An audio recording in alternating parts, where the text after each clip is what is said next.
Sipolo uNkulunkulu wamthwesa amandla. Baba wamthwesa amandla.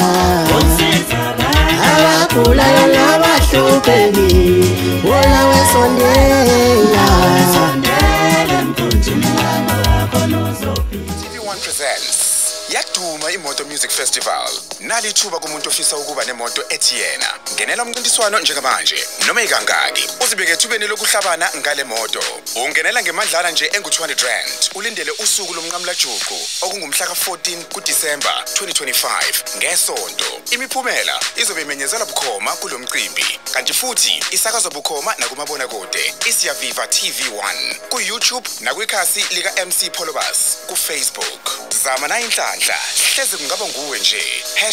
#OneHome OneCar. Wina imoto competition eConobia Flats house number 1465. Kuzoqala ngo2 ntambama till late. Kungenwa mahala. Amatikiti omncintiswane aseyatholakala ngo200 rand nje kuphela. For more information ungashayela u079 045 3446. Iqhaswe ithunga lokukheza PTY Ltd. Wina imoto.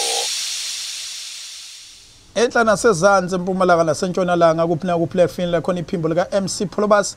Namhlanje sikhuluma ngendaba enkulu, sikhuluma ngendaba yokuceba, sikhuluma ngendaba yokuphakama, sikhuluma ngendaba yebhizinisi elingashoni phansi uma linodokotela walo linakekelayo.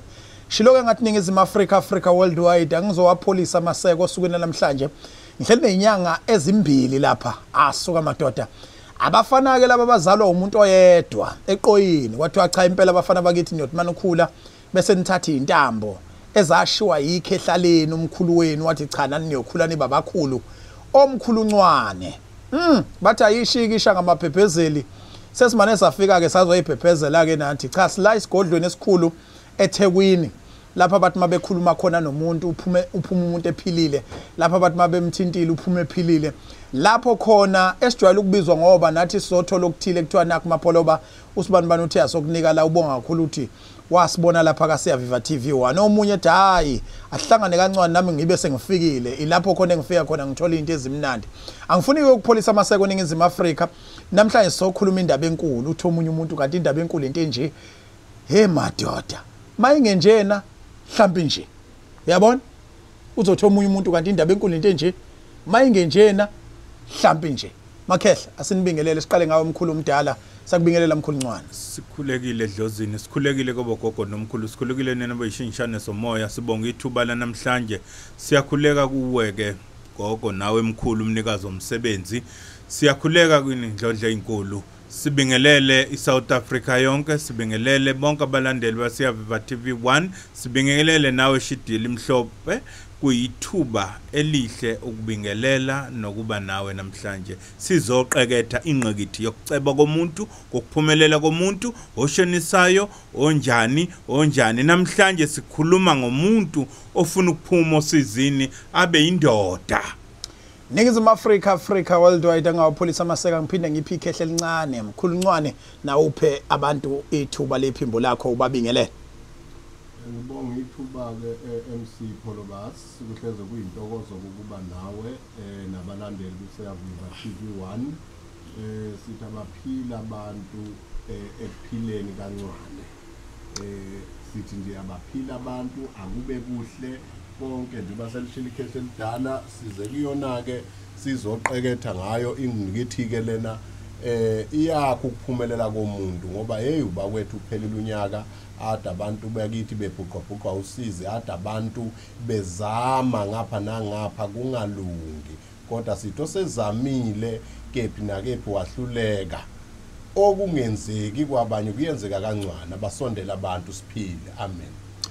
Dokotela omkhulu nithe namhlanje nizokhuluma amabhobhoni nizokhuluma izaqhenqe nizoxoxa nomuntu othi mina ngiliqalile ibhizinisi likhona liyabonakala kodwa umehluko ekhukhwini akubonakali kunalokho khala ngokuthi uwiswa wo driver ababulala imoto zakhe mihla namalanga mhlambe ulapha kumkhakha wamatekisi noma ama Uber omunye uthi hayi unkosikazi nje walanda abantu bakuba bayintshontsha imali bagila isampule ethaveni omunye uyakhala uthi hey ngihlushwa amaphoyisa nje afike isavune yonke kuyagwazwa usuku nosuku kanti ukhona nomunye othi mina bengibhida ngingakaze ngaye enyangeni neyodwa nguthola umsebenzi ngaqala ngahamba inyanga umsebenzi wami usuyafadalala igubhu igcwele indlu uthi omunye hayi akuzona igubhu egcwele indlu iwashe egcwele indlu uthi omunye akukho lutho nje bengiyisebenzisa mina ngabe ngiyaqala ngani mhlawumbe manje ngasicathulisa manithi nihlukanisa umfana emadodeni lapha nithi khona sekuyisikhathi ke manje sokuthi umuntu athole lesi siphakamiso sebhizinisi isiphakamiso somcebo adlondlobale sikhuluma ngani mkhulu omdala masikhuluma ngesiphakamiso sebhizinisi sikhuluma ngenduku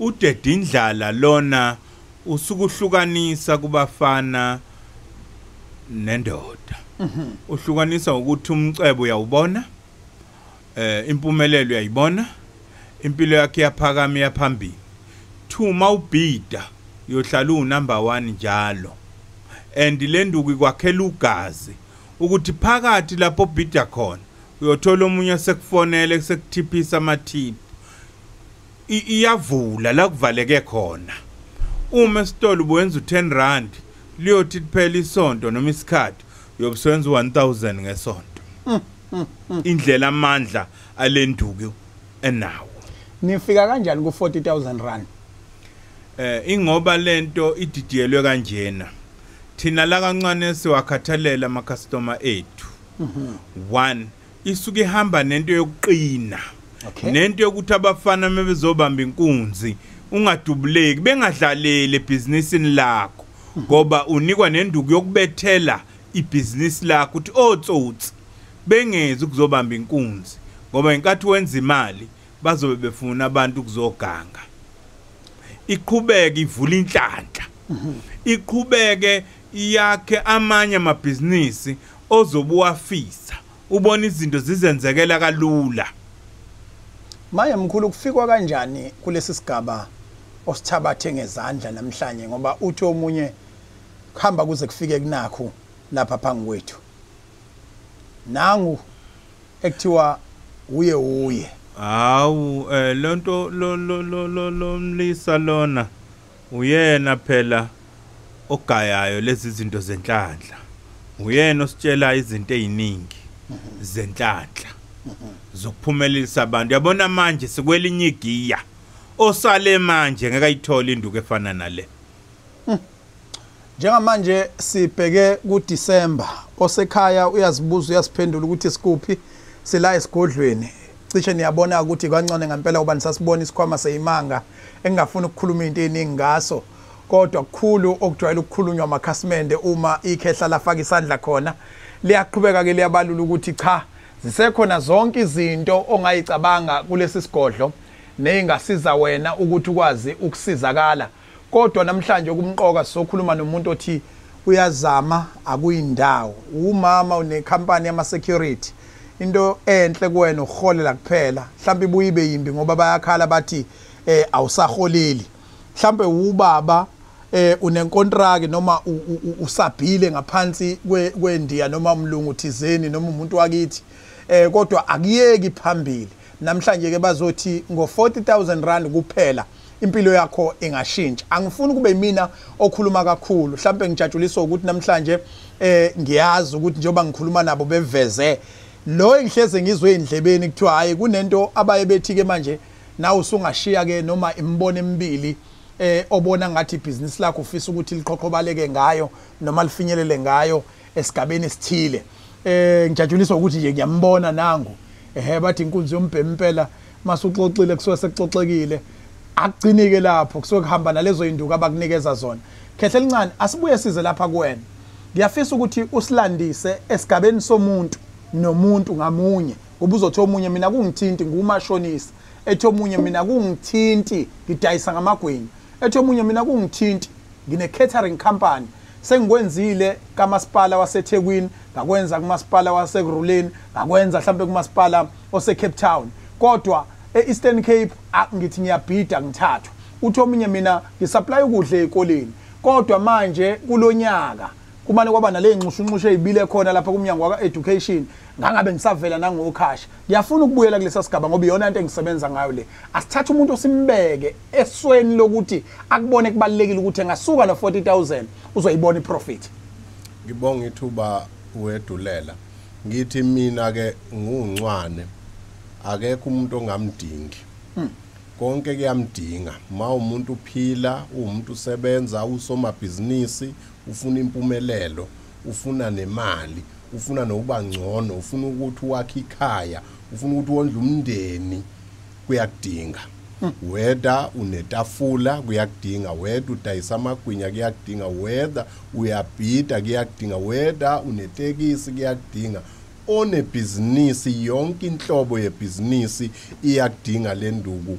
Mina ngungcwane ngithi iyaqala ukuphuma lenduku enjengalena ungasali kuthiwa imbila yaselwa umsila ngokuyalezela awungayalezeli ke awungavinjwa abanye angakhuluma umuntu athi ngoba abanye bathi kodwa egcineni ke sukubaphume ngale bahambe bavimba wena ukuthi ungaphumeleli. Iqiniso ke limile lithi sonke siyadingana la emhlabeni siphiwe isiphiwo lesiyesethu siyabisa sibisele ebantwini sithi abantu ababuye bevula izandla bezothatha bakha amakhaya baphile. Ikhona induku izoyenza lento njengoba ngishina ukuthi sikunika 3 months uzobubona ukuthi ubukephi usubhekephi.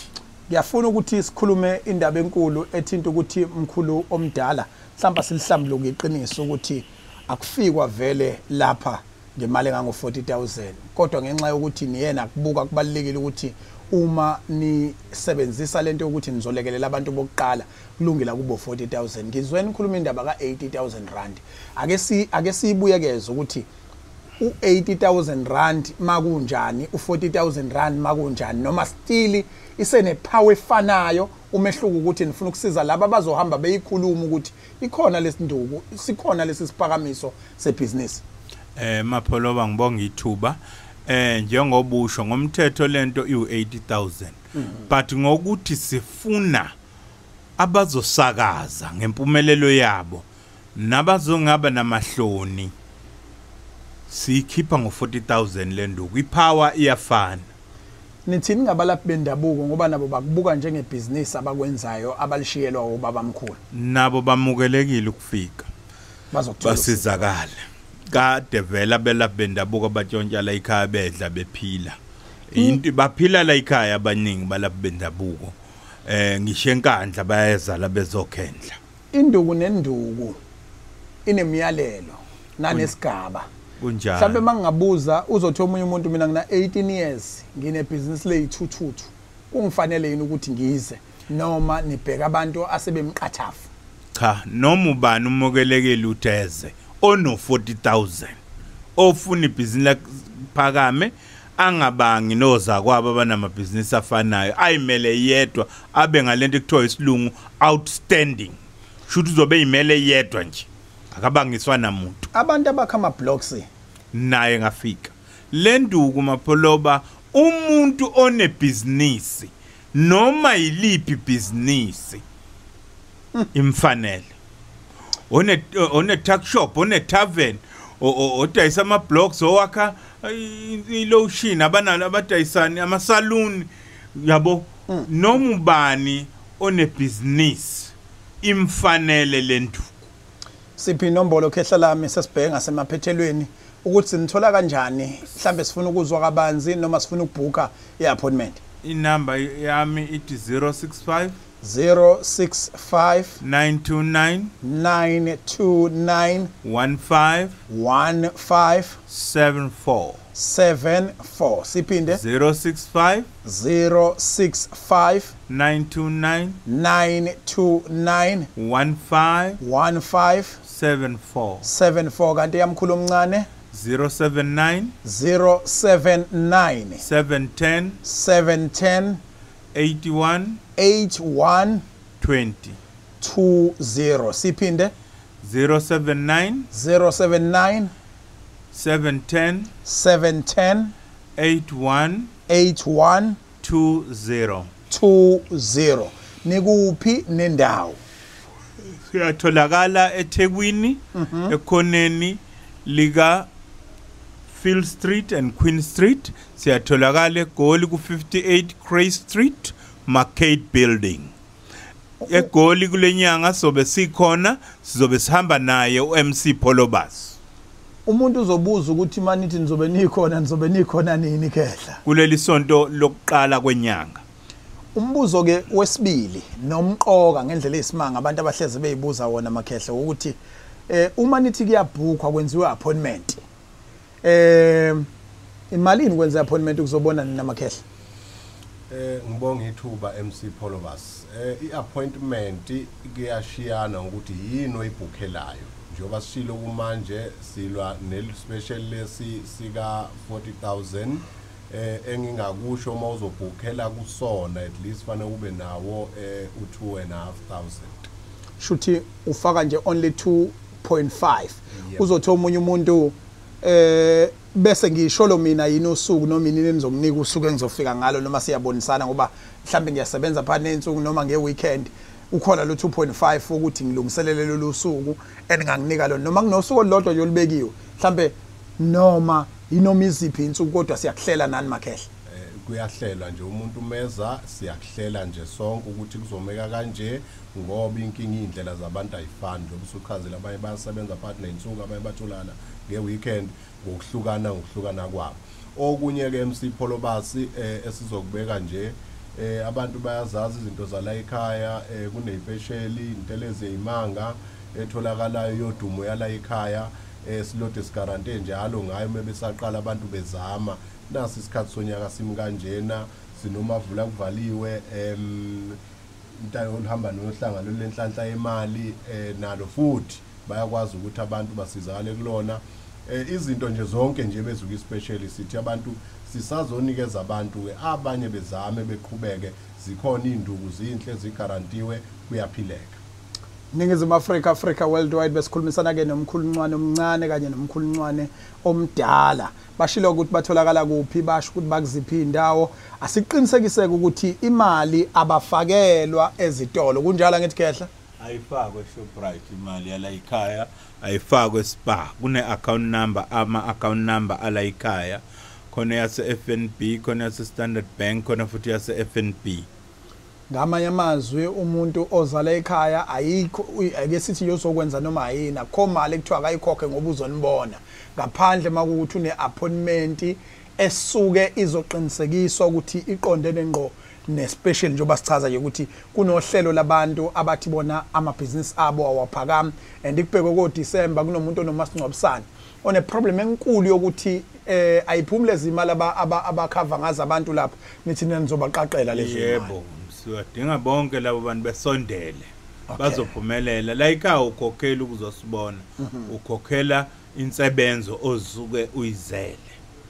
Inombolo kokugcina 065 929 15 74 yesibili 079 710 81 20. Ningizimu Africa worldwide umhlaba wonke jikelele sibonane kwivideo elandelayo elami igama ngingo MC Polobas bengise esigodlweni somkhulu uncwane. Bye bye.